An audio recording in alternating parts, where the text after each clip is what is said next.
अच्छा, next topic जो हमने पढ़ना है रेस्पिरेटरी सिस्टम में, that is obstructive lung diseases. अब ऑब्स्ट्रक्टिव लंग डिजीजेस में क्या इशू होता है कि there is basically failure to empty the lungs.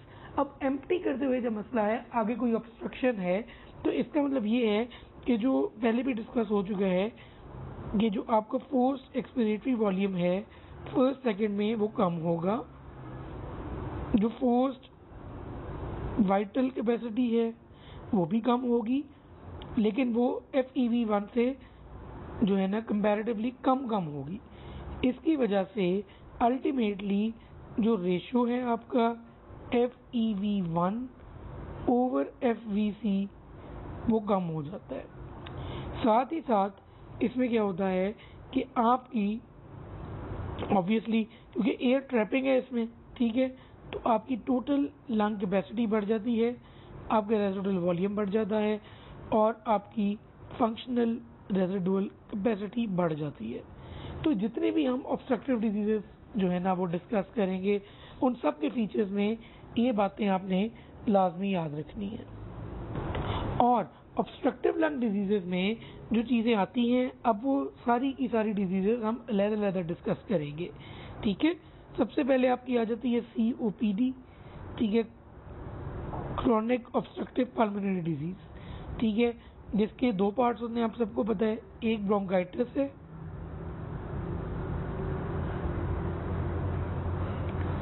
और साथ ही आ जाता है एम्फिज़ेमा।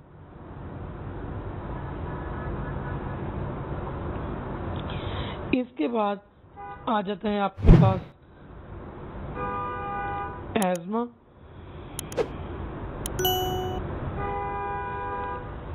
और ब्रोंकिएक्टिसिस। इस लेक्चर में हम इन डिटेल COPD को डिस्कस करेंगे और फिर सब्सीक्वेंट लेक्चर्स में हम एस्थमा और ब्रोंकिएक्टिसिस पे डिटेल में बात करेंगे। So let us start with COPD, chronic obstructive pulmonary disease. हम सबको पता है कि जो COPD होती है उसमें बेसिकली ये होती है ड्यू टू स्मोकिंग, ठीक है। तो इसका जो मोस्ट इम्पॉर्टेंट रिस्क फैक्टर है that is smoking.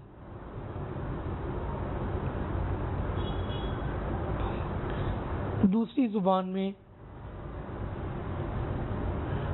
Tobacco use, ठीक है। इसके अलावा और भी चीज़ें हैं, पोल्यूटेंट्स या एलर्जेंस, जिनकी वजह से COPD हो सकती है, क्रोनिक ब्रोंकाइटिस एम्फिज़ेमा हो सकता है, ठीक है। लेकिन जो मोस्ट इम्पॉर्टेंट अगर कोई भी पूछता है आपसे, तो वो आपका टोबैको यूज ही है, स्मोकिंग ही है, ठीक है। अब इसमें मैंने आपको बताया कि दो तरह की चीज़ें हैं, एक आ जाता है आपका ब्रोंकाइटिस और एक आ जाता है आपका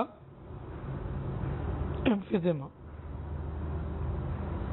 आई am going to start with bronchitis. Bronchitis के लिए आपको ये पता होना चाहिए कि एक बंदा आपके पास आएगा जिसके अंदर क्रोनिक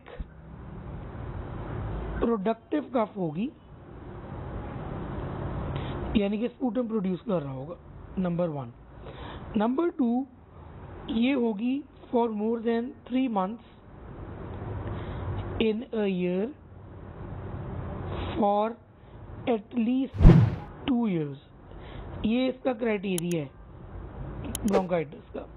अब ब्रोंकाइटिस में बेसिकली होता क्या है कि बेसिकली जो आपके म्यूकस सिक्रीटिंग ग्लैंड्स हैं उनकी हाइपरट्रॉफी और हाइपरप्लेजिया होता है। ये जो म्यूकस सिक्रीटिंग ग्लैंड्स की हाइपरट्रॉफी और हाइपरप्लेजिया होता है, इसकी वजह से ऑब्वियसली म्यूकस प्रोडक्शन बढ़ जाती है, ठीक है।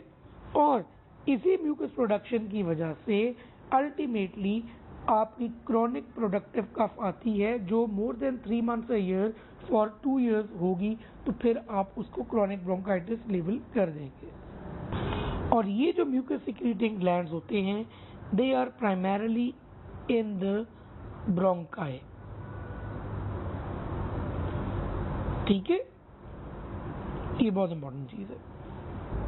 अगली जो इम्पोर्टेंट बात ब्रोंकाइटिस में याद रखनी है वो है read index, REID, read index. Read index क्या चीज़ होती है? रीड इंडेक्स बेसिकली थिकनेस होती है म्यूकोजल ग्लैंड लेयर की to the thickness of wall between the epithelium and the cartilage. मतलब कि यहाँ पे आपकी एपिथेलियम आ गई और ये आपकी कार्टिलेज है, ठीक है, और यहाँ पे आपके आ गए म्यूकस ग्लैंड्स। तो बेसिकली अगर ये A है और ये B है तो A/B इज रीड इंडेक्स, ठीक है। तो इस केस में अगर ब्रोंकाइटिस होगा तो क्योंकि इन म्यूकोजल ग्लैंड्स की आपकी हाइपरट्रॉफी होनी है और हाइपरप्लेजिया होना है, तो ये नंबर में भी और साइज में भी बढ़ जाएंगे। जब ये इतने बढ़ जाएंगे कि A/B बेसिकली मोर देन 50% हो जाएगा, तब भी हम ब्रोंकाइटिस लेबल कर देते हैं। तो बेसिकली ब्रोंकाइटिस में रीड इंडेक्स मोर देन 50% हो जाती है और इसमें वीजिंग होती है, क्रैकल्स होते हैं, साइनोसिस होती है, ऑब्वियसली डिस्निया होता है, कार्बन डाइऑक्साइड रिटेंशन होती है और साथ ही साथ सेकेंडरी पॉलीसाइथीमिया भी हो रहा होता है, क्योंकि ऑब्वियसली जो आपकी ऑक्सीजन डिलीवरी है वो कम हो रही है क्योंकि कार्बन डाइऑक्साइड रिटेंशन हो रही है। तो उसके से एरिथ्रोपोइटिन अल्टीमेटली ज़्यादा प्रोड्यूस होती है और सेकेंडरी पॉलीसाइथीमिया हो रहा होता है। अब इसमें जो ये चीज़ याद रखनी है, इन चीज़ों के अलावा जो मैंने बता दी है, बी से ब्रोंकाइटिस और इसमें साइनोसिस वगैरह भी होती है, इसलिए इसी से आपने याद रखना है कि ये ब्लू ब्लोटर्स होते हैं।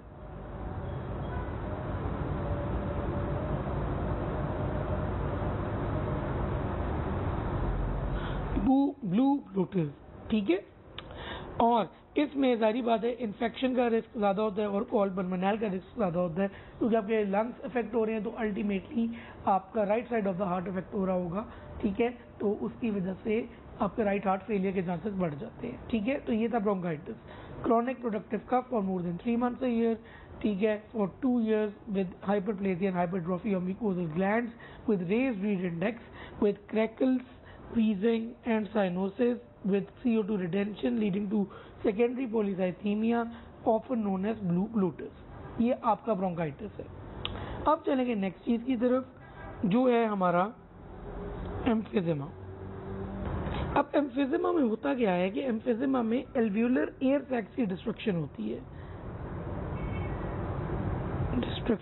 है, एल्वियोलाई की।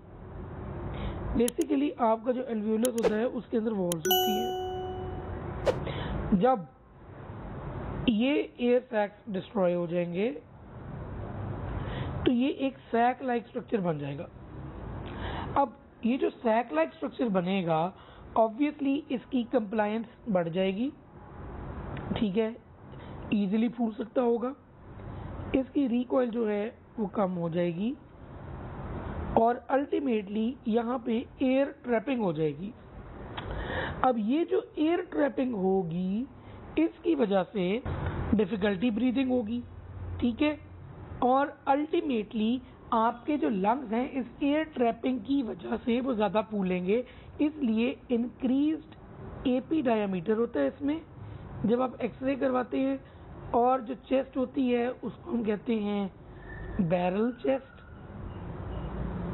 ठीक है, और जो डायाफ्राम है वो हो जाती है नीचे फ्लैट डायाफ्राम, ठीक है। तो ये 3 चीज़ें इसकी जो हैं वो हॉलमार्क से आप समझ लें। और ये पिंक होते हैं, जैसे वो ब्लू ब्लोटर्स थे ब्रोंकाइटिस में, ये पिंक पफर्स होंगे क्योंकि ये पर्स्ड लिप्स के साथ जो है वो सांस लेते हैं ताकि पीप प्रोड्यूस हो और अल्टीमेटली जो है वो एल्वियोलाई खुले रहे, ठीक है। तो इसमें पर्स्ड लिप्स के साथ इंसान जो है वो ब्रीथ करता है। ये तो हो गई इसकी सारी की सारी जो पैथोफिजियोलॉजी है और जो इसकी आप समझ लेंगे प्रेजेंटेशन है कि किस तरीके से होगी, ठीक है, कि जो प्रेजेंट किस तरीके से करेगा, ठीक है। लेकिन अब इसमें दो चीज़ें बड़ी इंपॉर्टेंट है, इसकी दो टाइप्स होती है। एक तो आपको वो टाइप्स पता होनी चाहिए, दूसरा आपको पता होना चाहिए कि ये जो अल्टीमेटली आपकी कम हो रही है बेसिकली सैक लाइक स्ट्रक्चर बन रहा है, वो क्यों बन रहा है। अब आपको साथ ये भी याद होना चाहिए इसमें कि दो तरह के आपके एम्फिज़िमास हैं, ठीक है। एक तो आपका एम्फिज़िमा होता है पैन एसिनार और एक होता है सेंट्री एसिनार। अपर में आपने याद रखना है कि अपर लोब में सेंट्री एसिनार होता है और लोअर लोब में पैन एसिनार होता है। एक तो ये बात याद रखनी है। दूसरी बात, सेंट्री एसिनार जो है वो ज़्यादातर रिलेटेड है स्मोकिंग से, जबकि पैन एसिनार है अल्फा 1 एंटीट्रिप्सिन डेफिशिएंसी से। ताकि ये भूले ना तो इसका एक निमोनिक मैंने याद किया हुआ है जिसे कहते हैं पालक्स। Pan acinar due to alpha 1 antitrypsin deficiency in lower lobes, in upper lobes it is centriacinar, ठीक है, ड्यू टू स्मोकिंग, ठीक है। तो पैलक्स ये एक निमोनिक है। अब अगला सवाल जो आपके ज़हन में आना चाहिए वो ये है कि ये अल्फा 1 एंटीट्रिप्सिन क्या है। बेसिकली सिंपल कॉन्सेप्ट है, प्रोटीएज एंजाइम्स होते हैं, ये समझ लें बस। प्रोटीएज एंजाइम होते हैं जो प्रोटीन जो होती है ना लंग्स की, उसको डिस्ट्रॉय कर रहे होते हैं। अब एंटी प्रोटीएजेस जो हैं वो बेसिकली उन प्रोटीएजेस को चेक में रखते हैं ताकि ये ना हो कि पूरे का पूरा लंग ही डिस्ट्रॉय हो जाए, और ये एक बड़ा बैलेंस रहता है between the proteases and the anti proteases.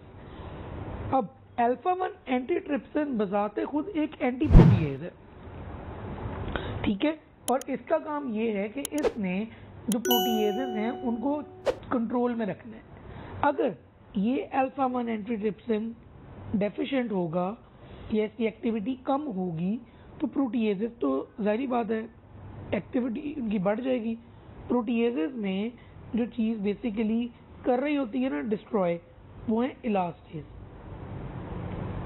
तो अल्फा 1 एंटीट्रिप्सिन कम होगा तो इलास्टेज एक्टिविटी बढ़ जाती है, और इलास्टेज एक्टिविटी की जब वो ओवर पावर करती है तो उसकी वजह से डिस्ट्रक्शन होती है ऑफ द टिश्यू और अल्टीमेटली एम्फिज़िमा हो रहा होता है, ठीक है। तो ये है पूरे का पूरा एम्फिज़िमा इन डिटेल और ब्रोंकाइटिस। अब चलते हैं इनके एमसीक्यूज की तरफ। डिक्रीज्ड FEV1 ओवर FVC एम्फिज़िमा, जाहिर बात है कंप्लायंस लंग की बढ़ेगी तो एम्फिज़िमा सोचेंगे। पिंक पफर्स मैंने आपको बताया एम्फिज़िमा है। ब्लू ब्लोटर्स कौन से थे आपके, जो ब्रोंकाइटिस था। Autosomal recessive alpha 1 antitrypsin deficiency the most affected in alpha 1 antitrypsin deficiency terminal bronchiole, ये याद रखना है। क्रॉनिक स्मोकर में इलास्टेज कम होता है, ठीक है। Blue bloaters chronic bronchitis, chronic cough and sputum production होगी तो क्रॉनिक ब्रोंकाइटिस कंसिडर होगा। Chronic cough for more than 5 years sputum produce हो रहा है तो क्रॉनिक ब्रोंकाइटिस। ये कुछ एमसीक्यूज हैं, ये कुछ वन लाइनर्स हैं जिस अंदाज में पहले पूछी गई है ये चीज़। अब चलेंगे नेक्स्ट टॉपिक्स की तरफ जो है नेक्स्ट टॉपिक जो हमने डिटेल में पढ़ना है दैट इज एस्थमा। अब एस्थमा हम सबको पता है कि ये बेसिकली होता है due to hyper responsiveness of the airways, ठीक है। जब भी आपके एयरवेज हाइपर रिस्पॉन्सिव होते हैं जिसमें स्पेशली ब्रोंकियल हाइपर रिस्पॉन्सिवनेस होती है तो उसकी वजह से अल्टीमेटली ब्रोंको कंस्ट्रिक्शन होती है।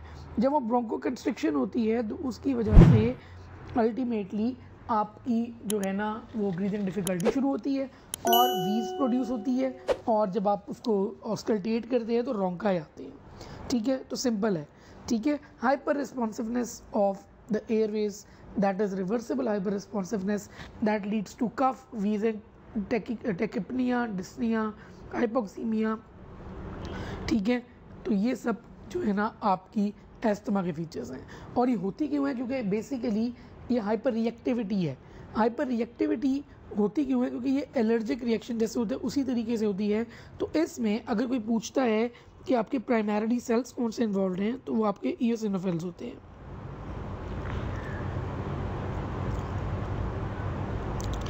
ठीक है। अब आपको ये पता होना चाहिए कि ये बेसिकली जो आपके हेल्पर टी सेल्स होते हैं, ठीक है, ये सिक्रीट करते हैं आपके 3 interleukins, interleukin 4, interleukin 5 and interleukin 10, ठीक है। इंटरल्यूकिन 10 का क्या काम है कि उन्होंने इन हेल्पर टी सेल्स को एक्टिवेट करना होता है, नंबर 1। नंबर 2, इंटरल्यूकिन 5 ने क्या करना होता है, ये कीमोटेक्टिव फैक्टर होते हैं फॉर ईओसिनोफिल्स, ईओसिनोफिल्स को बुलाते हैं। और इंटरल्यूकिन 4 का क्या है कि इन्होंने आईजीई प्रोडक्शन में हेल्प करना होता है। जब ये जो 2 चीज़ें आ जाती हैं तो उसकी वजह से अल्टीमेटली आपके एस्थमा की फाइंडिंग्स आती हैं, इसकी वजह से ही हाइपर रिस्पॉन्सिवनेस होती है और एयरवेज जो है वो कंस्ट्रिक्शन होती है उनकी, ठीक है। अगली बात जो एस्थमा में आपको पता होनी चाहिए वो ये है कि इसमें 2 चीज़ें बड़ी इंपॉर्टेंट है। एक है आपके क्रशमैन स्पाइरल्स,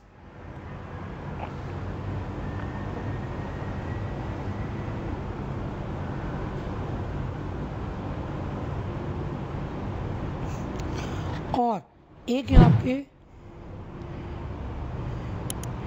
शार्कट लेडन क्रिस्टल्स, ठीक है।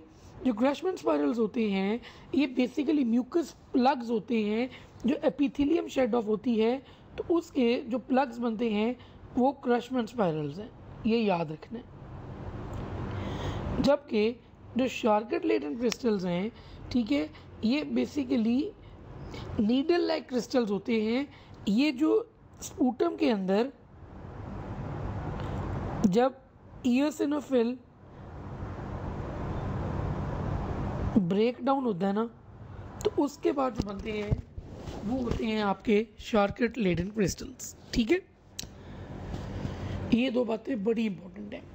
इसके अलावा कोई भी आपका ट्रिगर हो सकता है, viral upper respiratory tract infection हो सकती है, ठीक है, एलर्जेंस हो सकते हैं जैसे पोलन हो गई, डस्ट हो गया, परफ्यूम्स हो गए, ठीक है, स्ट्रेस हो गया, उसकी वजह से अल्टीमेटली आपके वही हेल्पर टी सेल्स जो हैं वो एक्टिवेट हुए, उन्होंने इंटरल्यूकिन्स रिलीज़ की, ईओसिनोफिल्स और आईजीई आई, उनकी वजह से अल्टीमेटली आपकी ब्रोंकियल हाइपर रिस्पॉन्सिवनेस हुई, उसकी वजह से आपकी फाइंडिंग्स आई इसकी, और साथ ही साथ क्रशमैन स्पाइरल्स जो आए वो म्यूकस प्लग्स आ गए और शार्कट लेडन क्रिस्टल्स आ गए जो नीडल लाइक क्रिस्टल्स हैं जो ईओसिनोफिलिक ब्रेकडाउन की वजह से स्पूटम में आते हैं, ठीक है।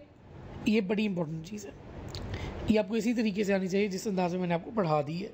अगली बात इसमें एस्थमा में पता होनी चाहिए कि ऑब्वियसली इसके लिए अगर कोई पूछता है कि what is the best test to diagnose asthma, that is FEV1, force expiratory volume in the first second, ठीक है। तो बेस्ट टेस्ट जो है वो FEV1 ही है इसका भी। और साथ ही साथ इसमें जो चीज़ याद रखनी है बड़ी इंपॉर्टेंट वो ये है कि एस्थमा में अगर किसी को एस्थमा होता है तो आपने एस्परजिलोसिस जो है ना वो ज़रूर रूल आउट करनी होती है कि कहीं उसकी वजह से तो नहीं इसको जो हाइपर रिस्पॉन्सिवनेस हो रही। इसके अलावा एक और कॉन्सेप्ट है जो आपको पता होना चाहिए, that is known as the allergic triad. Allergic triad में 3 चीज़ें आती हैं, ठीक है। एक आ जाता है आपका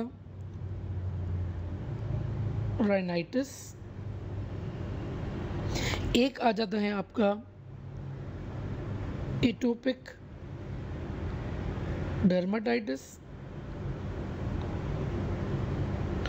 और एक आ जाता है आपका एलर्जिक एज़मा। ये 3 चीज़ें आपने याद रखनी है, this is the allergic triad, ठीक है।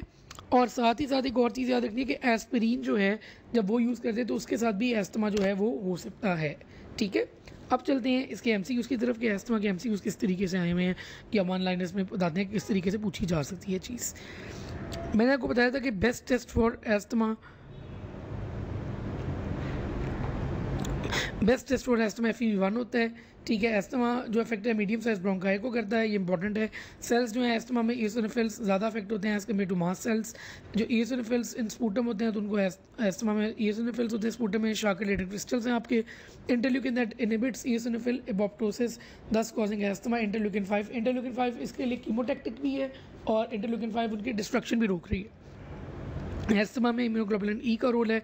7 month with cough increase eosinophils अगर आ गया और प्लग आ गया। प्लग मैंने आपको बताया था, प्लग को क्या कहते हैं, दूसरा नाम क्या है प्लग का, क्रशमैन स्पाइरल्स, ठीक है। तो हाइपर इन्फ्लेशन है तो एस्थमा है। एस्थमा में आप इम्यूनोग्लोबुलिन्स करते हैं फॉर एस्परजिलस, वो भी देखना होता है। और known case of asthma comes to ER with dyspnoea, respiratory rate 30, difficulty in lying down, तो हिस्टेरिकल हाइपरवेंटिलेशन सोचना आपने, ठीक है। So this was all that was required to know about. Next topic जो हमने डिटेल में डिस्कस करना है दैट इज ब्रोंकीएक्टेसिस। एक्टेसिया का क्या मतलब होता है? डायलेशन। ब्रोंकाई का क्या मतलब है? एयरवेज। जब भी एयरवेज जो हैं उनकी अननेसेसरी डायलेशन हो जाएगी, ठीक है, तो वो ब्रोंकीएक्टेसिस होता है, ठीक है। बेसिकली अगर एक बंदे को प्यूरुलेंट स्पूटम आ रहा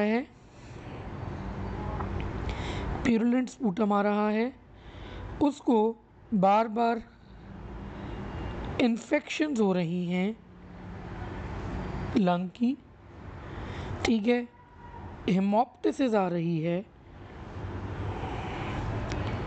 ठीक है, और साथ उसको क्रोनिक डिजीज़ की वजह से क्लबिंग भी हो रही है, तो यू विल थिंक ऑफ ब्रोंकीएक्टेसिस। ब्रोंकीएक्टेसिस में सबसे इम्पॉर्टेंट चीज़ ये है कि आपको पता होना चाहिए कि बेसिकली नेक्रोटाइजिंग इन्फेक्शन होती है ब्रोंकाई की, जिसकी वजह से परमानेंटली डायलेटेड एयरवेज हो जाते हैं।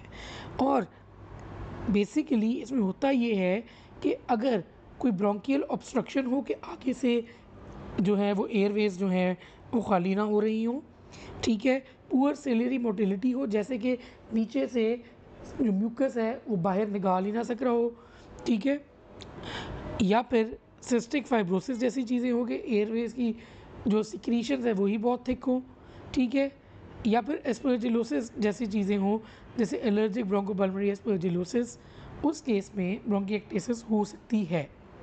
अब ब्रोंकीएक्टेसिस में जो इसके साथ एसोसिएटेड चीज़ें हैं ना, बेसिकली जो रिस्क फैक्टर्स हैं या जो इटियोलॉजी में चीज़ें आती हैं, ये बहुत इंपॉर्टेंट है।